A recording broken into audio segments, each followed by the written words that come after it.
Hi, this is doctor Rohitha. ఈ వీడియోలో teeth whitening or teeth bleaching ఈ ప్రొసీజర్ని ఏ కండిషన్స్లో చేసుకోవాలి, ఈ ప్రొసీజర్ ఏ విధంగా చేస్తారు అండ్ ఈ ప్రొసీజర్ని చేయటం వల్ల తర్వాత ఎటువంటి ప్రాబ్లమ్స్ వస్తాయా లేదా, వీటన్నిటి గురించి మాట్లాడుకుందాం. యూజువల్గా ఈ టీత్ వైటనింగ్ ప్రొసీజర్ అన్నది మనం డెంటల్ క్లినిక్స్లో రెగ్యులర్గా చేసే స్కేలింగ్ అండ్ పాలిషింగ్ కంటే చాలా డిఫరెంట్గా ఉంటుంది. యూజువల్గా పంటి మీద గార పట్టినప్పుడు, అంటే పంటి మీద ఎక్స్టెన్సివ్ స్టెయిన్స్ అనేది ఉన్నప్పుడు చేసుకునే ప్రొసీజర్ని స్కేలింగ్ అండ్ పాలిషింగ్ ప్రొసీజర్ అని అంటారు. ఈ ప్రొసీజర్ని నార్మల్ టర్మ్స్లో టీత్ క్లీనింగ్ అని కూడా అంటారు. సో ఈ టీత్ క్లీన్ చేసేటప్పుడు ఏం చేస్తామంటే యూజువల్గా పంటి మీద ఉన్న గారని రిమూవ్ చేసుకుంటూ ఉంటాం. ఒక చిన్న అల్ట్రాసోనిక్ టిప్ పెట్టి ఆ పంటి మీద ఉన్న గారని రిమూవ్ చేసుకుంటాం. యూజువల్గా ఇది రెగ్యులర్గా అన్ని డెంటల్ క్లినిక్స్లో చేసే కామన్ ప్రొసీజర్ అండ్ దీని కాస్ట్ కూడా చాలా తక్కువగా ఉంటుంది. బట్ కొంతమందికి ఇంట్రిన్సిక్ స్టెయిన్స్ ఉంటాయి, అంటే పంటి లోపల స్టెయిన్స్ ఉంటాయి. సో ఈ స్టెయిన్స్ని రిమూవ్ చేసుకోవడానికి బ్లీచింగ్ అనే ప్రొసీజర్ చేస్తాం. కొన్ని డెవలప్మెంటల్ డిసార్డర్స్ కానీ లేదా టెట్రాసైక్లిన్ స్టెయిన్స్ అని అంటాం అలా కానీ, అండ్ కొంతమందిలో పుట్టుకతోనే పళ్ళు బాగా ఎల్లోయిష్గా ఉంటాయి. ఇలాంటి వారిలో లేదా పాన్ నవిలే వారిలో పళ్ళు బాగా స్టెయిన్ అయిపోతూ ఉంటాయి. సో ఇలాంటి కండిషన్స్ అన్నిట్లో బ్లీచింగ్ ప్రొసీజర్ అనేది చేస్తూ ఉంటాం. ఈ teeth bleaching procedure or teeth whitening ప్రొసీజర్ని కూడా 2 టైప్స్లో చేసుకోవచ్చు. ఇన్ ఆఫీస్ చేసుకోవచ్చు, ఎట్ హోమ్ చేసుకోవచ్చు. ఇన్ ఆఫీస్ అంటే డెంటల్ క్లినిక్లో డెంటిస్ట్ చేసే ప్రొసీజర్ని ఇన్ ఆఫీస్ ప్రొసీజర్ అని అంటారు. అండ్ మీరు ఇంట్లో కూడా ఈ ప్రొసీజర్ని చేసుకోవచ్చు. దీన్ని ఎట్ హోమ్ ప్రొసీజర్స్ అని అంటారు.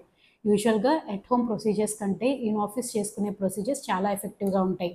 సో ఫస్ట్ సిట్టింగ్లో ఏం చేస్తారంటే, ఫస్ట్ మీ నోట్లో ఉన్న ఓరల్ కండిషన్ని డెంటిస్ట్ అసెస్ చేసుకుంటారు. మీ నోట్లో ఉన్న టీత్ కండిషన్ని బట్టి ఈ ప్రొసీజర్ చేసుకోవచ్చా లేదా అనేది డిసైడ్ చేస్తారు. కొన్ని కండిషన్స్లో ఈ ప్రొసీజర్ని అవాయిడ్ చేయాల్సి ఉంటుంది. ఫర్ ఎగ్జాంపుల్ ఫ్లోరోసిస్ లాంటి కండిషన్స్ ఉన్నప్పుడు, ఫ్లోరోసిస్లో నార్మల్గానే పైన ఎనామిల్ అండ్ డెంటిన్ చాలా డెలికేట్గా బ్రిటిల్గా ఉంటాయి. సో ఇలా బ్లీచింగ్ ప్రొసీజర్స్ కనుక చేసుకుంటే అవి ఇంకా బ్రిటిల్ అయిపోయి కండిషన్ ఇంకా వర్స్ అయ్యే ఛాన్సెస్ ఉంటాయి. సో ఫ్లోరోసిస్ ఉన్నప్పుడు బ్లీచింగ్ ప్రొసీజర్స్ని అవాయిడ్ చేసుకోవాల్సి ఉంటుంది. అండ్ ఇంకో కండిషన్ ఏంటి అంటే సెన్సిటివిటీ. టీత్ బాగా సెన్సిటివ్గా ఉన్నప్పుడు ఈ ప్రొసీజర్ని అవాయిడ్ చేసుకోవాల్సి ఉంటుంది. ఎందుకంటే ఈ ప్రొసీజర్లో యాసిడ్స్ని యూస్ చేసుకోవటం వల్ల వాళ్ళకున్న సెన్సిటివిటీ ప్రాబ్లం అనేది చాలా ఇంక్రీజ్ అయిపోతుంది. సో ఆల్రెడీ సెన్సిటివ్ టీత్ ఉన్నప్పుడు ఈ ప్రొసీజర్ని అవాయిడ్ చేసుకోవాల్సి ఉంటుంది.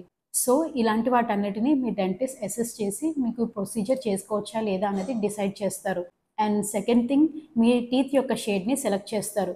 టీత్ యొక్క షేడ్ని సెలెక్ట్ చేయడానికి షేడ్ గైడ్స్ అనేవి ఉంటాయి. ఈ షేడ్ గైడ్ని యూజ్ చేసి మీకు ప్రెజెంట్ మీ టీత్ ఏ షేడ్లో ఉంది అని నోట్ చేసుకుంటారు. అండ్ తర్వాత మీకున్న కండిషన్ని బట్టి దీన్ని ఎంతవరకు లైటన్ చేసుకోవచ్చు అన్నది డిసైడ్ అవుతారు.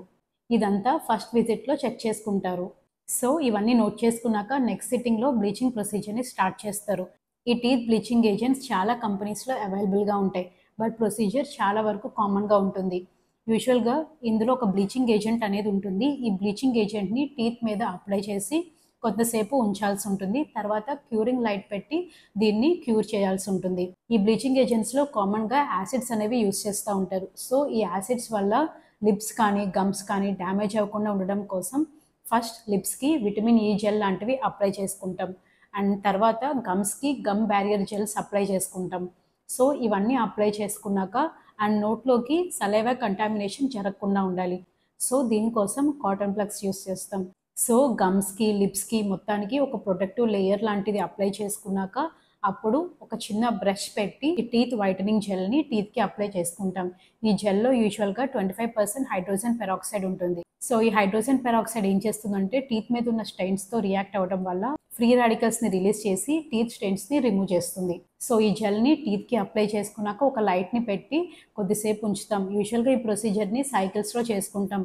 ఎన్ని సైకిల్స్ చేసుకోవాలి, ఎంత టైం చేసుకోవాలి అన్నది మీ టూత్ కండిషన్ని బట్టి మీ డెంటిస్ట్ సజెస్ట్ చేస్తారు. ఈ ప్రొసీజర్ అంతా ఇన్ ఆఫీస్ ప్రొసీజర్, అంటే డెంటిస్ట్ చేసే ప్రొసీజర్. ఇలా కాకుండా ఎట్ హోమ్ ప్రొసీజర్స్ కూడా ఉంటాయి, అంటే ఇంట్లో మీరు చేసుకునే ప్రొసీజర్స్ కూడా ఉంటాయి. బట్ ఇది చాలా కాషియస్గా చేసుకోవాల్సి ఉంటుంది. ఈ ప్రొసీజర్ చేసుకోవడానికి ట్రేస్ లాంటివి ఉంటాయి. ఈ ట్రేస్లో మీకు ఇచ్చిన జెల్ని పెట్టుకొని నోట్లో కొద్దిసేపు పెట్టుకోవాల్సి ఉంటుంది.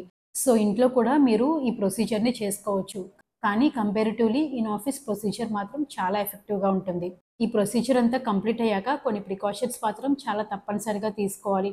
కాఫీ, టీ, స్మోకింగ్ ఇలాంటి హ్యాబిట్స్ కనుక ఉంటే కొన్ని డేస్ అవాయిడ్ చేయాల్సి ఉంటుంది.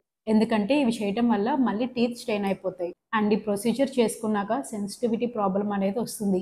సో సెన్సిటివిటీ ప్రాబ్లం రాకుండా ఉండాలి అంటే కొన్ని డేస్ ప్రయర్ నుంచే సెన్సిటివిటీ పేస్ట్ అనేది మీ డెంటిస్ట్ అడ్వైస్ చేస్తారు అండ్ దీన్ని ఏ విధంగా వాడాలో కూడా మీకు అడ్వైస్ చేస్తారు. సో ప్రొసీజర్ అవ్వక ముందు నుంచి అండ్ కొన్ని రోజులు ప్రొసీజర్ కంప్లీట్ అయ్యాక కూడా ఈ సెన్సిటివిటీ పేస్ట్ని యూజ్ చేయాల్సి ఉంటుంది. సో మీకున్న ఎల్లోయిష్ టీత్ని వైటన్ చేసుకోవాలి అంటే టీత్ బ్లీచింగ్ ప్రొసీజర్స్ని చేయించుకోవచ్చు. కాకపోతే కొన్ని జాగ్రత్తలు తీసుకుని మీకున్న క్లినికల్ కండిషన్ని బట్టి దాంతోపాటుగా మీరు ఫాలో అవ్వాల్సిన ప్రికాషన్స్ని మైండ్లో పెట్టుకోండి. ఈ వీడియో కనుక మీకు ఇన్ఫర్మేటివ్గా అనిపిస్తే లైక్ చేయండి, షేర్ చేయండి, సబ్స్క్రైబ్ చేయండి. This is doctor Rohitha. Thank you.